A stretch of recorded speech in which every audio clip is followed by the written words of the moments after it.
Былтыр Атырауда санитар мамандар мемлекеттік тіркеуден өтпеген биологиялық белсенді қоспаларды жарнамалаған 198 парақшаны анықтаған.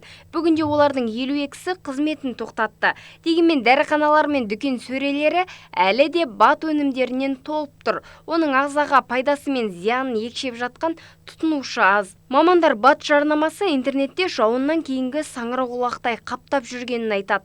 Сондықтан тұтынушы өнімді сатып алмас бұрын құрамына және сапасына мән беріп, тіркелім құжатын сұрау қажет. Жалпы бұл баттардың зияны мен пайдасы қатар жүреді.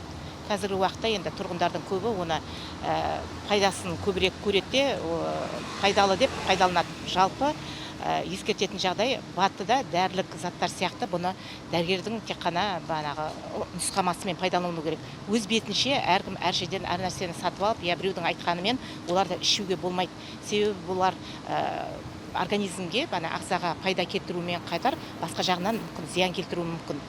Жалпы біздің елімізде бұл биологиялық белсенді қоспалар міндетті түрде өзінің мемлекеттік тіркеуден өткен куәлігі болу керек, және бұның сыртында таңбалануына көп көңіл бөліну керек.